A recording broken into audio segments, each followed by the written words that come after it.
राजनीति विज्ञान के बीए प्रथम वर्ष के विद्यार्थियों, आज मैं आपके समक्ष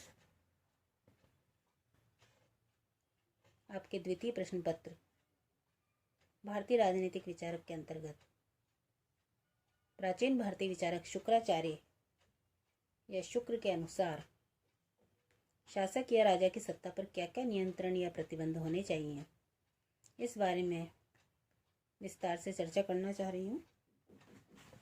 शुक्र नीति में शासक को देवत्व जैसी सम्मानपूर्ण स्थिति और व्यापक शक्तियाँ दी गई हैं, परंतु किसी भी स्तर पर शासक के लिए निरंकुश और अमर्यादित शक्तियों का समर्थन नहीं किया गया। शासक पर धार्मिक, नैतिक, लौकिक जीवन के ऐसे नियंत्रण या प्रतिबंध लगाए गए कि उसके द्वारा अमर्यादित आचरण का मार्ग नहीं अपनाया जा सके। शासक की सत्ता पर विशेष रूप से निम्न नियंत्रणों की व्यवस्था शुक्र द्वारा की गई। पहला, धर्म और नीति का नियंत्रण।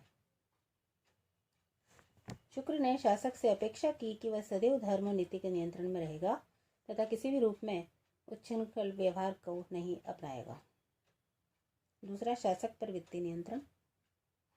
शुक्र ने करारोपण तथा अन्य स्रोतों से प्राप्त धनराशि के व्यय के संबंध में शासक की शक्ति को भी विवेक संगत प्रतिबंधों के अधीन माना।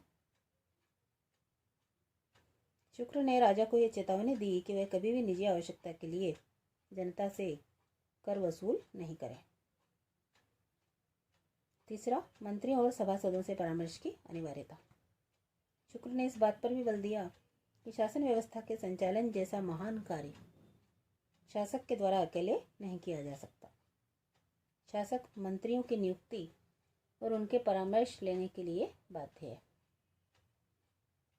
शुक्र मानते हैं कि मंत्रियों तथा सभासदों का उचित परामर्श राजा को नीति भ्रष्ट होने से बचाने के लिए आवश्यक है। चौथा, शासकीय दायित्वों की उपेक्षा के लौकिक और पारलौकिक दुष्परिणाम।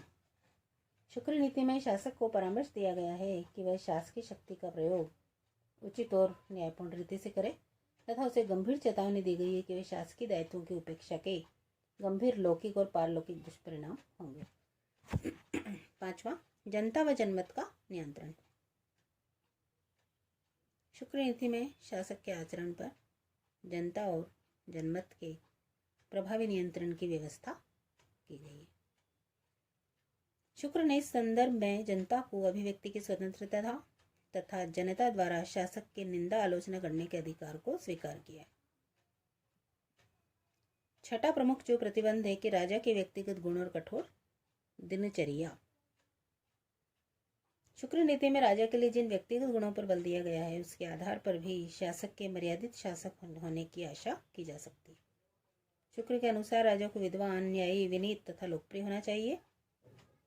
शासक को राज्य के स्वामी की स्थिति प्रदान करते हुए उसकी शक्तियों को मर्यादित करना प्राचीन भारतीय राजनीतिक चिंतन की परंपरा रही है। मनु, कौटिल्य, उशंता ऋषि, कामंदक, वाल्मीकि और वेदव्यास ने इस परंपरा को अपनाया और शुक्र ने इसी परंपरा को आगे बढ़ाते हुए सभी संभव उपायों को अपनाकर शासक की शक्तियों को मर्यादित रखने पर बल दिया। इस प्रकार शुक्र के अनुसार राजा को प्राप्त सत्ता एक प्रकार की धरोहर है जिसका प्रयोग प्रजा के हित में ही किया जाना चाहिए। धन्यवाद।